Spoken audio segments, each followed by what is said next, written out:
تاریخ کی بلند ترین مینار جسے بنانے کا مقصد آسمان کے خدا سے جنگ کرنا تھا، لیکن جنہوں نے اسے تعمیر کیا ان لوگوں کا کیا انجام ہوا۔ اس مینار کے اندر ایسی کون سی پراسراریت دفن تھی جس کی تلاش 19ویں صدی میں خفیہ تنظیم فری میسنری کر رہی تھی؟ کیا اس مینار کی پراسراریت کی کوئی کڑی آج کے جدید دور سے جڑی ہے؟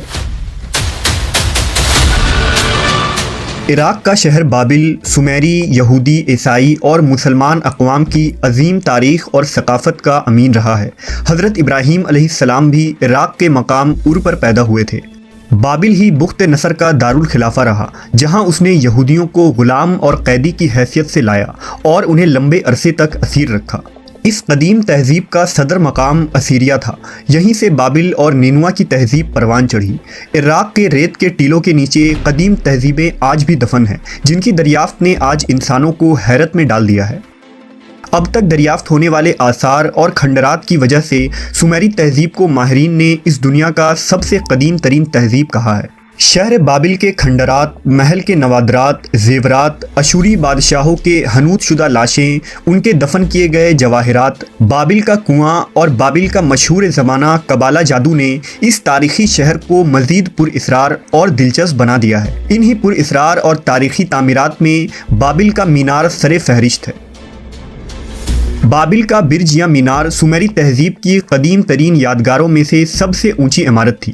اسے کس بادشاہ نے تعمیر کیا اور کون سے سن میں تعمیر کیا گیا، اس بارے میں تاریخ مکمل طور پر خاموش نظر آتی ہے، لیکن دنیا کی مختلف مذہبی کتابوں میں اس عمارت سے متعلق بہت سے معلومات ملتی ہیں۔ یہ تمام کتابیں بابل کی اس مینار کو انسان کے غرور اور اس کے خدائی کے دعوے کی علامت قرار دیتی ہیں۔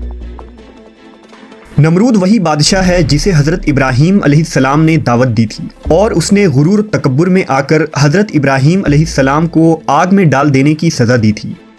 عہد نامہ قدیم کے باب پیدائش میں مینار بابل کا ذکر کچھ یوں ملتا ہے کہ طوفان نوح کے بعد حضرت نوح علیہ السلام کے بیٹوں سے انسانوں کی آبادی بڑھی، ان کے بچے ہوئے اور ان کے بھی سینکڑوں اولادیں ہوئیں۔ زمین میں بہت سے لوگ ہو گئے اور سب لوگ ایک ہی زبان بولتے تھے۔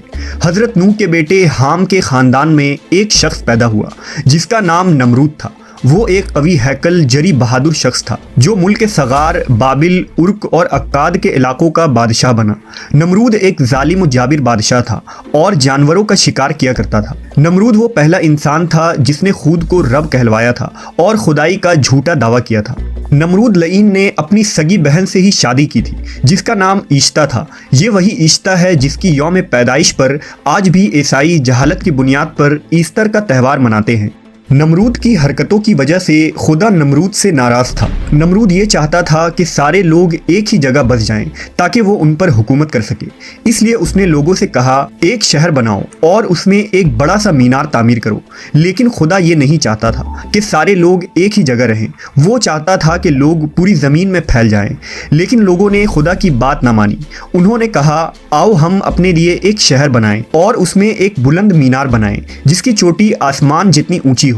نمرود یہ چاہتا تھا کہ اس مینار